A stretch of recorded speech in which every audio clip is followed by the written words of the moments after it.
درود دوستان، وقت همتون بخیر در هر کجای دنیا که هستید. یک لایو دیگه کپیتال ریپورت رو نگاه کنید. خبرها زیاد هست، راجبش صحبت خواهیم کرد. ساعت 2:31 بعد از ظهر روز 23 فوریه، روز دوشنبه، لایو دومی است که در خدمتتون هستم. همین الان که میخواستم بیام لایو، داشتم یه چرخی میزنم توی یوتیوب، برخوردم به یکی از چنل هایی که تعقیب میکنم و میگوید همین الان این ویدیو رو داده بیرون، میگوید در ایران یک اتفاقاتی افتاده است. ببینیم چی میگه. من خودم هنوز گوش نکردم. Welcome in everyone. I hope you guys are doing well wherever you're watching from today. I'm filming this on February 23rd, and we have some major news as a coup attempt in Iran has just been uncovered. میگه یک کودتا در ایران اتفاق داره میفته. Just becoming public, a coup attempt that happened during the mass protest and the murder of 32,000 innocent people in Iran. ایشون میگه یک کودتا در طول کشتار مردم اتفاق افتاده در روزهای 8 و 9 ژانویه، یعنی بیش از یک ماه پیش. To break down what we know about the coup. War appears more imminent than ever before as Iran scrambles its missiles and is test firing missiles to sink U.S. ships. در مورد آزمایش‌هایی که جمهوری اسلامی در مورد موشک‌های هایپرسونیکی که دارن، موشک‌های هوا به دریایی که دارند صحبت میکنه و میگه جنگ از هر زمانی به نظر نزدیکتر میاد. A highly sophisticated spy plane are on the move. So we got a lot to talk about before we get into it. As always, please make sure to like and subscribe. Totally free cost, you guys absolutely. خیلی کار درستی میکنن همیشه. منم از بچه‌ها یاد میگیرم. میخوام از شما هم که لایک و سابسکرایب کنید لطفاً، کسایی که روی این لایو هستید. و همینجوری توی چت هم بیاید نظراتتون رو بگید. من یه چشم به چته، یه چشم به دوستمونه، یه چشم به خبره. همینجوری کار من همینه. That's where you can find me on social media. My DMs are wide open. Please reach out with whatever you got. Give me a follow on both. Now let's get into it. So what I'm putting up. Hello, my name is Janet Renee. اول برن تبلیغ خیلیه. این داستان در مورد تلاش‌ها برای کودتا در ایران رو قبلا هم شنیدیم.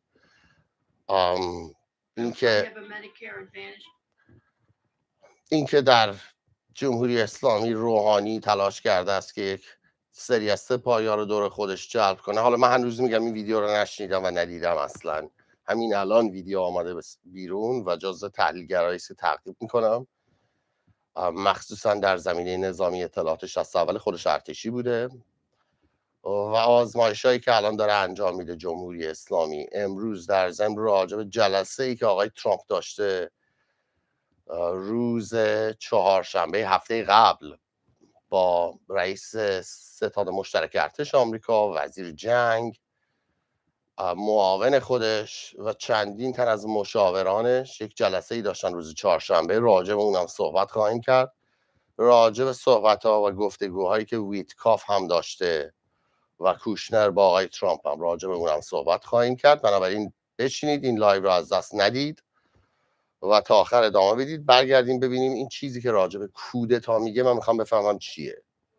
How it got out, I honestly don't know, but we have details of a coup attempt as the slaughter of innocent civilians was unfolding. خب اوپن سورس اینتلو که میشناسیم، کانالی که توی اکس قبلا هم راجبش من صحبت کردم، بر اساس این پستی که دقیقا نمیدونم مال کی هست، باید جدید باشه، میگه علی خامنه ای هدف کودتا قرار گرفته از داخل خود جمهوری اسلامی، درون خود جمهوری اسلامی، توسط روحانی. همون چیزی که گفتم، همون داستانی که گفتم، ایشون هم بهش اشاره کردن که درست قبل از تظاهرات 8 و 9 ژانویه، این کشتار 8 و 9 ژانویه، درست قبل از اون اتفاق افتاده است. این دیگه خبرش الان چند وقتیه که اومده بود بیرون.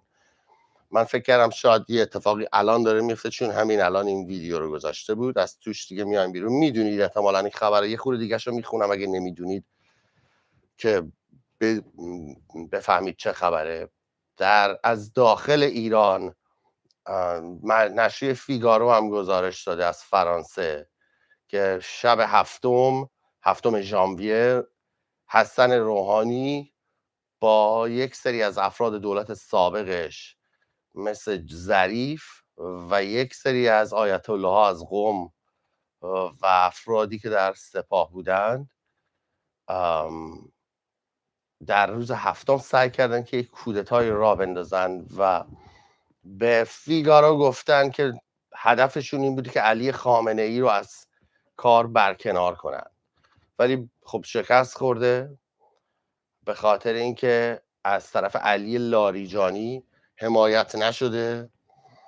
این چیزی که نشریه فیگارو نوشته و خب چون از قبل اینو میدونستیم الان تازه زده بود در مورد اینکه چه اتفاقاتی افتاده. جنرال جکین، جنرال 4 ستاره، خیلی مورد علاقه آقای ترامپ، یه مصاحبه کرده با فاکس، اونم مال چند دقیقه پیش، راجع به وضعیت جنگ در منطقه. جنرال 4 ستاره حرفای ایشون هم گوش میکنیم، راجبش حرف میزنیم. وضعیتی که الان در ایران هست یک وضعیت سیاله واقعا، یعنی با توجه به اینکه در 24 ساعت آینده آقای ترامپ هم گزارش ملت خودش رو داره، State of the Union رو داره، اون اصلا زمان خیلی حساسیه. اونجا چه خواهد گفت؟ آیا حمله قبلش خواهد بود؟ در جریانش خواهد بود؟ آقای ترامپ از این کارا دوست داره انجام بده، بیاد یهو جلوی تلویزیون جلوی چندین میلیون اعلام کنه که حمله کرده. خب میدونیم که وزارت خارجه آمریکا گفته کارکنان غیر ضروری از لبنان خارج شدن.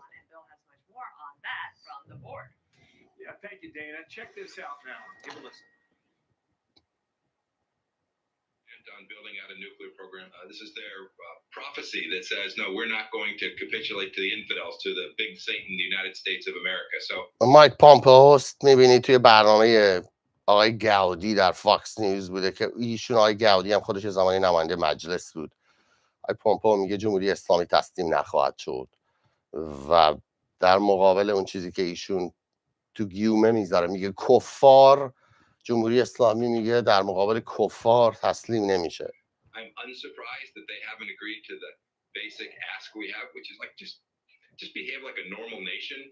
I suspect they will not do that, and I anticipate President Trump will take a response that will put even more pressure on the regime. Okay, here we go now. I want to take you back. بنابراین میگه ایشون پیش بینی میکنه همینجوری که قبلا هم توی این کانال پیش بینی کردیم که آقای ترامپ در این زمینه مجبور میشه وارد عمل بشه و واکنششون بده.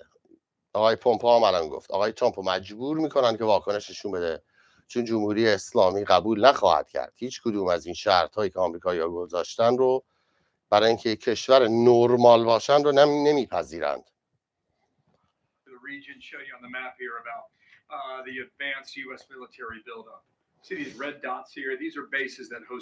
اون نقاط قرمزی که روی نقشه میبینید پایگاه آمریکاست دور ایران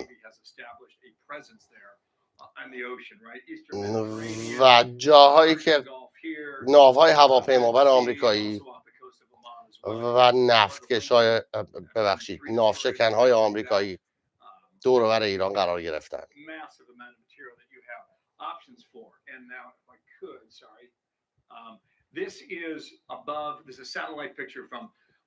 تصویر ماهواره نتنز و فاکس داره نشون میده الان.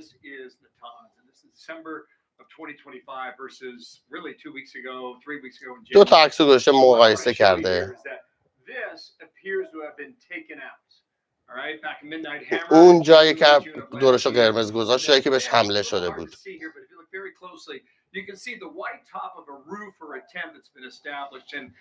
و جاهایی که اینا میدونستیم قبلا هم من نشون دادم توی برنامه خودم که اون جاهایی که با بمبای GBU-57 زده بودن الان روشو سقف کاذب کشیدن. این هم جنرال جکین.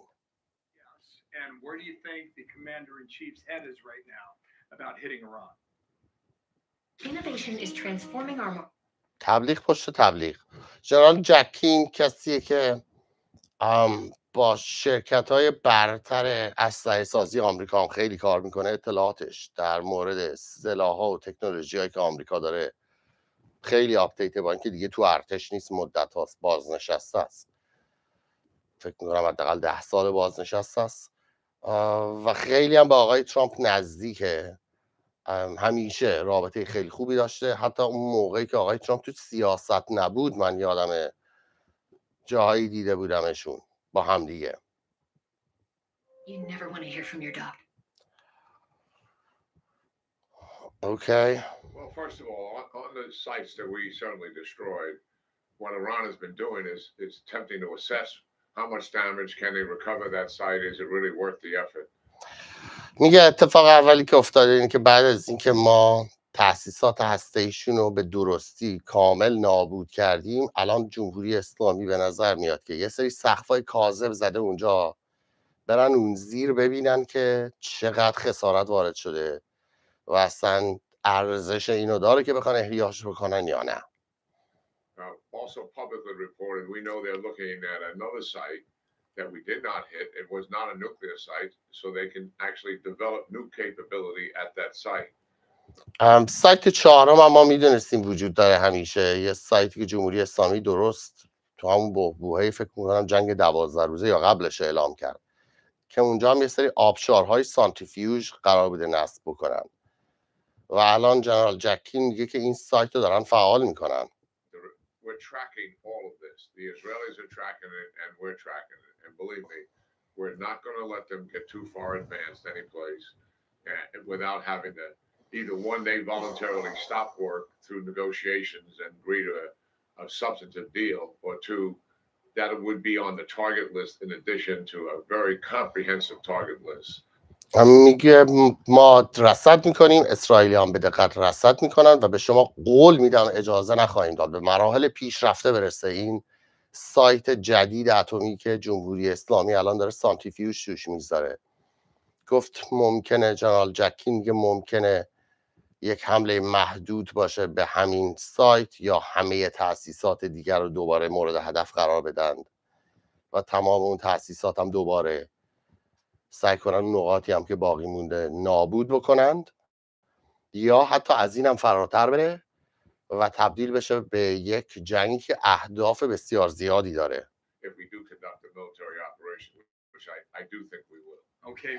اگر عملیات نظامی اجرا کنیم که من فکر میکنم انجام بدیم. بنابراین بازم این اخباری که ما داریم، هر چی داریم میشنویم، دال بر اینه که گزینه نظامی قوی‌تر و قوی‌تر داره میشه. Just got a 2-minute warning to the president, so we might get interrupted here, sir. I want you to listen to Steve Witkoff. Is on with Laura Trump on Saturday. My deal with Laura. داره مصاحبه آقای بیل همر که مصاحبه انجام میده از جنرال جکین راجع به این بخشی از مصاحبه روز گذشته لارا ترامپ با استیو ویتکاف میپرسه که در همین برنامه دیدید. گذاشتم کل اون مصاحبه رو مشاهده کردید، یه بخشایش الان اینجا از به جنرال جکین نشون میده. They've been enriching well beyond the number that you need for civil nuclear. It's up to 60%. They're probably a week away from having industrial grade bomb making material, and that's really dangerous. This is something that they have. این رو دیروز هم گفتیم که آقای ویتکاف اشاره میکنه که درصد غنیسازی جمهوری اسلامی هنوز نزدیک 60% و یک هفته فاصله دارن با اینکه بتونن اون 60% بکنن اورانیوم غنیسازی شده ای که میتونه در بمب اتم مورد استفاده قرار بگیره.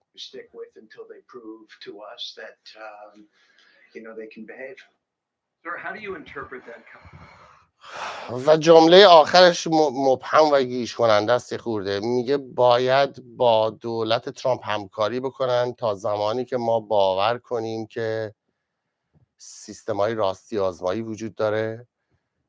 اینم نمیگه، در واقع میگه they behave، رفتارشون رو درست کنن. خیلی مبهمه رفتارشون رو درست کنن شامل چه چیزاییه.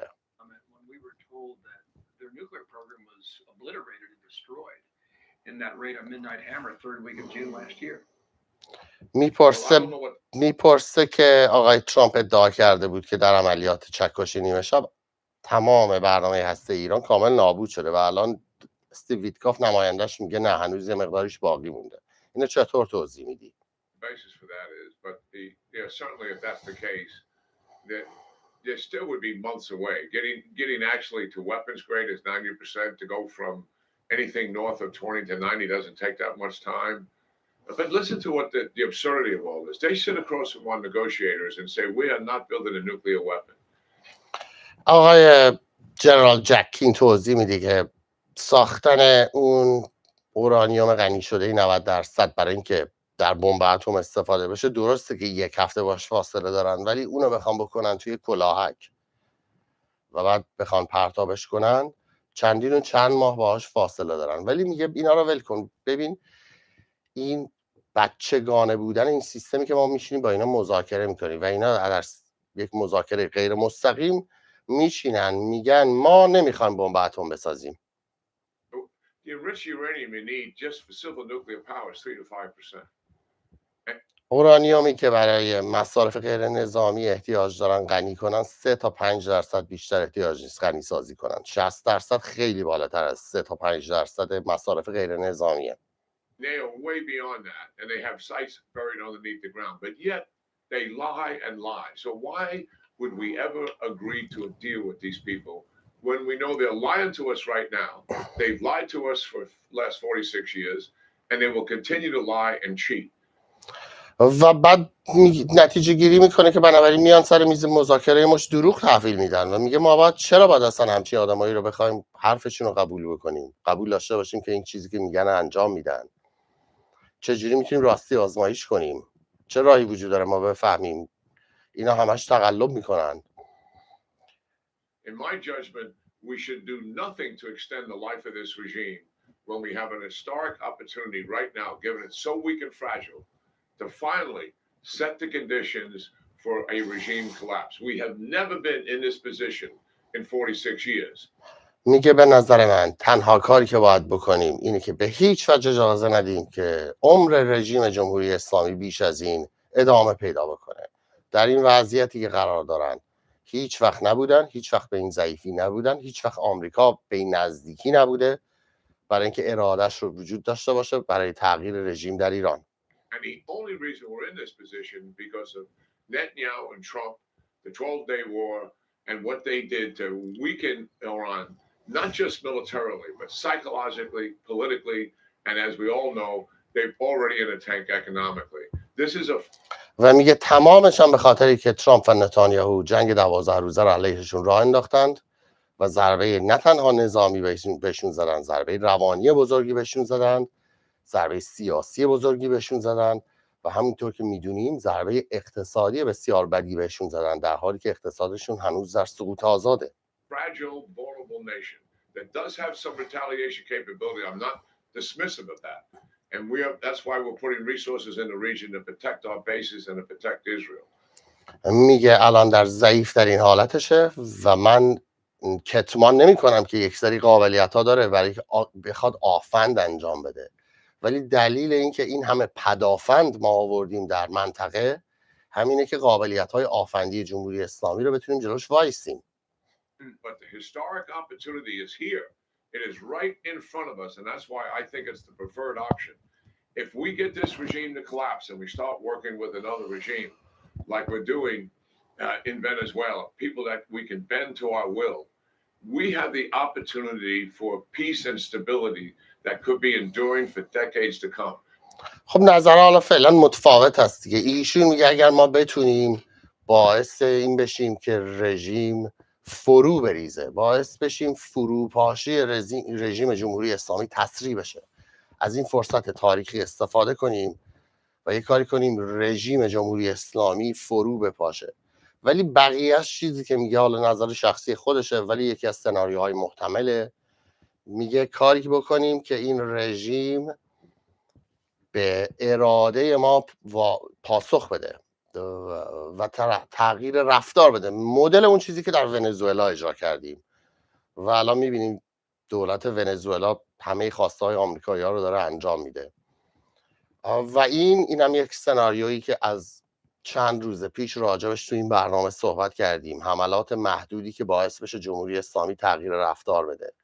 آیا آقای ترامپ به این حملات روی خواهد آورد یا همون اول حمله میکنه و در این حال مذاکره هم میکنه، ادامه میده تا اونجا که ببینه جمهوری اسلامی حاضر تغییر رفتار بده. We have not seen that in the last 46 years.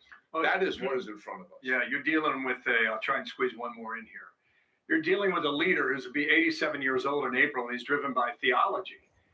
میگه شما یک رهبری داری در ایران که نزدیک 87 سالشه و اعتقادات مذهبی پایه اساس تصمیم گیریشه. To uproot. In the meantime, the New York Times reports this on screen. Trump considers targeted strike against Iran, followed by a larger attack. Trump has been leading toward conducting an initial strike in coming days, intended to demonstrate to Iran's leaders that they must be willing to agree to give up the ability to make a nuclear weapon. End quotes. Do you see that as a میگه نیویورک تایمز هم مقاله‌ای که منتشر کرده که میگه ترامپ در حال بررسی یک طرحیه که ابتدا یک حمله انجام بده، بعد به جمهوری اسلامی فشار دیپلماتیک بیاره و در عین اون فشار دیپلماتیک و مذاکرات، در عین حالی که داره حملات صورت میگیره، حمله بزرگتری هم پشت بندش انجام بده. شما میگه از جنرال جکی میپرسه به نظر شما یک گزینه معتبره؟ Hit them, show them that you mean it, and pull back for a larger one later. Well, I think the history is clear. Whatever Iran says or whatever Iran pretends to do is not real. They will cheat. And even the nuclear weapon. میگه فکر میکنید یه گزینه باشه، تصحیح میکنم حرف قبلی، میگه یه گزینه باشه که حمله بکنه، بکشه عقب، مذاکره کنه و بعد اگه جمهوری اسلامی این بار هم گوش نکرد حمله بسیار بزرگتری انجام بده. توی لایو قبلی هم راجع به این مسئله صحبت کردیم. تیتر این لایو هم راجع به همین داستان است که آقای ترامپ میگوید که یه حمله بسیار بزرگتری شاید مجبورشیم بکنیم از این حمله‌ای که الان پیش بینی کردن. توی جلسه ای هم که آقای ترامپ داشته در ابتدای لایو هم گفتم رئیس ستاد مشترک ارتش آمریکا توش بوده، پیت هکست وزیر جنگ بوده، جی دی ونس معاونش بوده و چندین تن از مشاورانش. بر طبق اون چیزی که مطبوعات منتشر کردند، بر اساس اون چیزی که افرادی که تو این جلسه بودند و نخواستن نامشون فاشه به مطبوعات کاخ سفید گفتن و من توی چت واتساپ گروه خبرنگاران کاخ سفیدم دیدم جسته گریخته راجبش گزارش دادند، این است که آقای جی دی ونس در این جلسه مخالفت نکرده با حمله به ایران. هیچ کس مخالفت نکرده برای حمله به ایران، ولی آقای جی دی ونس شروع کرده سوالات بسیار سخت و پیچیده‌ای گذاشته جلوی ژنرال دن کین که رئیس ستاد مشترک ارتش آمریکاست و یک سری پرسش‌های مطرح کرده که ژنرال دن کین نتونسته بگه آیا میتونه با موفقیت 100% اون سوالات و پرسش‌هایی که جی دی ونس پرسیده رو انجام بده و در واقع یک سری گزینه‌هایی رو شاید ضعفشون رو برای پرزیدنت ترامپ سعی کرده آشکار کنه. مستقیم مخالفت نکرده، نگفته نریم به جنگ. میدونیم جی دی ونس هنوز در اون کمپ هست که تا اونجا که میشه به دیپلماسی فرصت داد. مخالفت نکرده در این جلسه، ولی سوالای چالشی پرسیده، سوالای چالشی که رئیس ستاد مشترک ارتش به زحمت افتاده در بعضی از بخش‌ها برای که بخواد جواب بده. این تنها چیزی که در جلسه میدونیم. و بعدش آقای ترامپ گفته شاید این احتیاج باشه، شاید احتیاج باشه که ما حمله بکنیم محدود و حالا یه سری از اون گزینه‌ها و یه سری از اون راهکارهایی که جی دی ونس بهش اشاره کرده رو در نظر داشته باشیم. بعد از حمله‌ای که کردیم دوباره بشیم سر میز مذاکره، به جمهوری اسلامی بگیم ببین جدیم، باید بیای کل برنامه هسته‌ای تو بذاری کنار و حالا موشکی و بقیه داستانایی دیگه، و اگه قبول نکردن بعد یه حمله بزرگتر انجام بدیم. احتمال این از چند هفته پیش من در این برنامه راجبش صحبت میکنم تو کپیتال ریپورت، احتمال این سناریو هر روز داره پررنگ و پررنگتر میشه. یعنی زدن ضربه، عقب نشینی، مذاکره، اگه نتیجه گرفت عالی، پیروزی برای خودش آقای ترامپ اعلام میکنه، اگه نگرفت یک حمله بزرگتر انجام میده. حمله بزرگتر رو کی میتونه انجام بده؟ آیا میتونه با این سلاحی که تو منطقه داره الان حمله بزرگتر انجام بده؟ حمله بزرگتر اصلا یعنی چی؟ اگه قرار حمله اول محدود باشه به کجاها قرار حمله بکنن؟ قرار برن فقط سراغ خامنه ای؟ قرار برن سراغ یه سری فرماندهان سپاه؟ قرار برن روحانی و لاریجانی و پزشکیان همه رو بزنن؟ قرار حمله نخست چقدر وسعت داشته باشه و بعد بر اساس اون تازه ما میتونیم بفهمیم که حمله بزرگتر میتونه چی باشه. حمله محدود میتونه این باشه که خیلی محدودش اینه که دوباره به تأسیسات هسته جمهوری اسلامی حمله بشه و برن سراغ رهبران درجه یک جمهوری اسلامی. این محدودترین حمله‌ای که به نظر من میاد میتونه صورت بگیره. و بعد پاسخ سپاه چیه؟ اگه مثلا این حمله صورت بگیره و واقعا موفق شدن آمریکایی‌ها، اونا میشینن نگاه میکنن، ممکنه واقعا چون بیورزن چیزی هم ندارن بخوان، کارتی ندارن بخوان رو کنن. سپاه واقعا هیچ چیزی تو دستش دیگه نداره. نیروهای نیابتی داره، یه سری حرکات تروریستی میتونه انجام بده. شاید بتونه تو اروپا یه جایی رو بتره کنن، یه سری حرکات تروریستی تو اروپا انجام بدن، یه سری حرکات تروریستی تو کشورهای همسایه ایران انجام بدن. شاید تلاش بکنن، حتما تلاش میکنن عملیات تروریستی در خاک آمریکا انجام بدن، ولی غیر از این قدرتی نداره سپاه، کاری نمیتونه انجام بده. و احتمالش زیاد است که اگر آمریکا ضربه اول خیلی محکم بزنه، سپاه هیچ عکس‌العملی نشون نده، بشینه نگاه کن.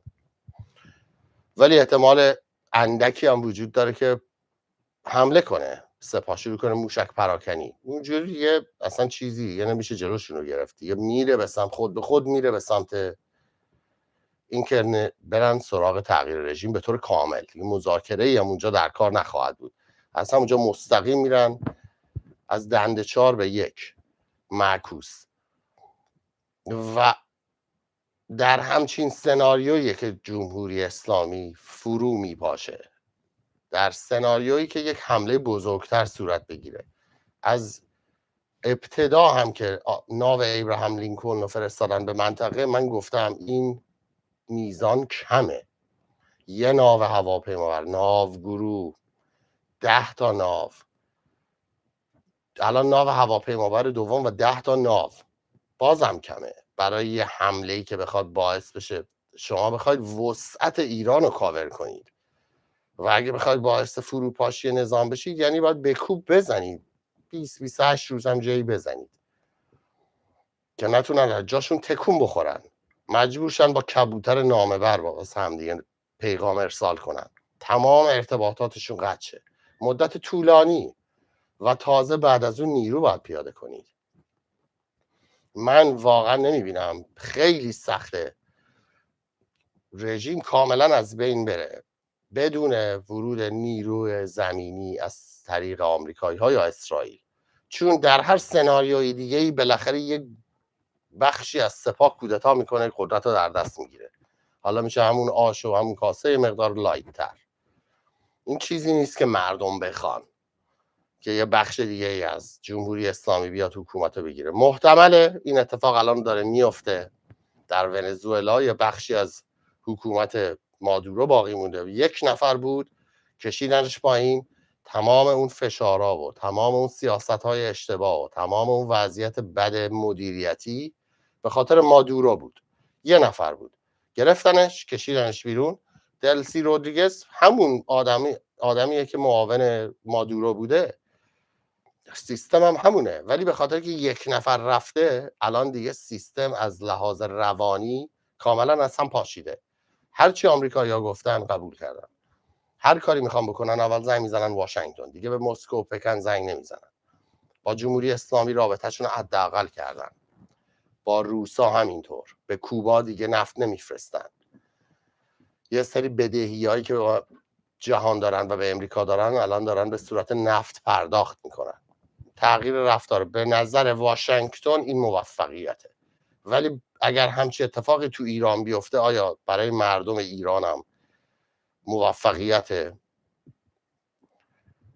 میذارم خودتون جواب بدید دیگه. من اینو تحلیل نمی کنم که شما چی حس میکنید. خودتون بیاید بگید و نه فقط اینجا بیاید بگید، همه جا بیاید بگید. اگر واقعا نمیخواید هیچ جوری رژیم جمهوری اسلامی بمونه، باید این داستان رو بیاید به همه جهان بگید. شاید این همون چیزیه که شاهزاده در آخرین مصاحبهش هم عنوان کرده. خود این مصاحبه رو من اگر بخونم از روش، شاهزاده هم اشاره کرده که نباید بگذاریم که سناریوهایی که نمیخوان مردم بهشون تحمیل بشه. گفته برای ایجاد توازن قوا مداخله بشردوستانه بین‌المللی ضروری است و نباید گذاشت سناریوهای خلاف خواست ملت بر کشور تحمیل شود. منظور شاهزاده از سناریوهای خلاف خواست ملت چیه؟ اگه میخواست بگه که میگفت منظورش چیه. تحلیل من اینه که منظورش همین کاری که آقای ترامپ میخواد بکنه است. یعنی شاهزاده مخالفه به خاطری که میدونه که این باعث رفتن رژیم جمهوری اسلامی نمیشه.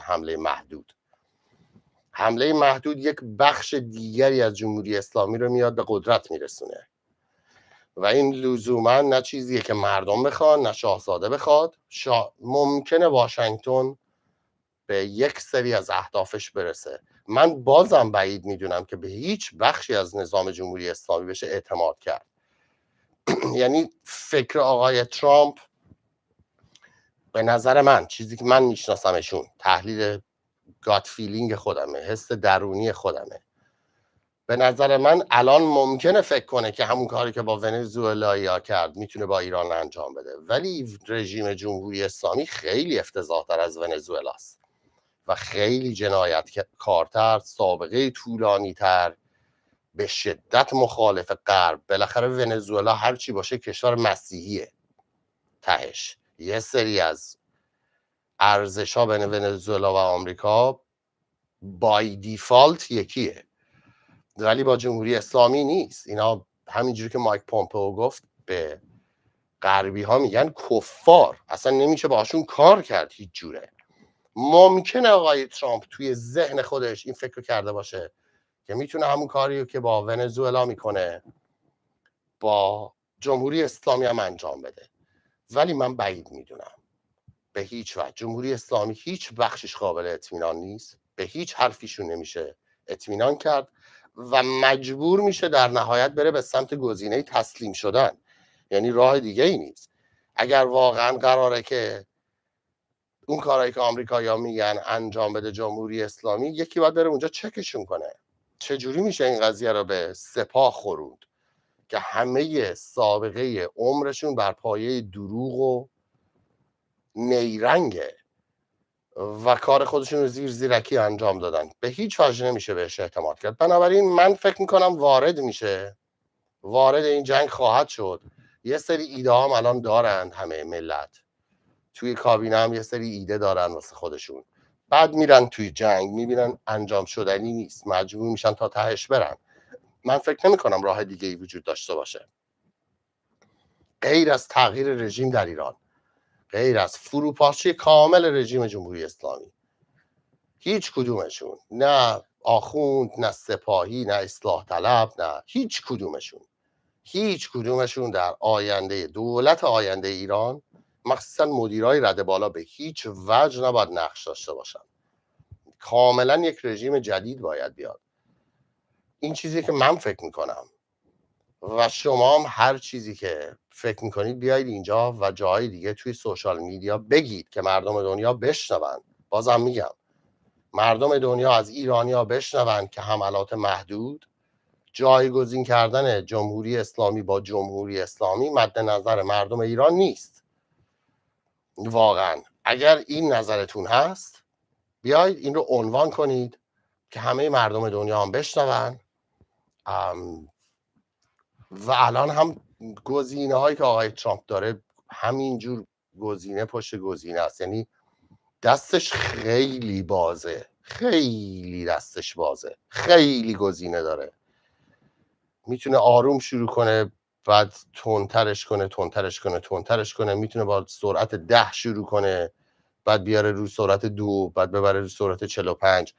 هر کاری که دلش بخواد میتونه انجام بده. این میترش دست آقای ترامپه و ایشون میدونه مرحله بعدی چه خواهد شد. بازم تکرار میکنم به اون کسایی که نگرانن، trust the president. به رئیس جمهور اعتماد کنید. آقای ترامپ کارشو بلده، راهشو بلده. همینطور نتانیاهو، اونم نشون داده در این زمینه ثابت قدمه. شاهزاده همینطور، به شاهزاده هم اعتماد داشته باشید.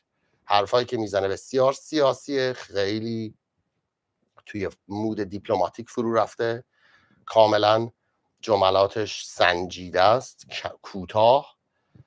باید پشت تحلیل بکنید، لایه هاشو تازه بفهمید به چه سمتی داره صحبت میکنه. در این گفتمان سیاسی شاهزاده نقش داره، بهش گوش میکنند. یک صندلی در این میز داره.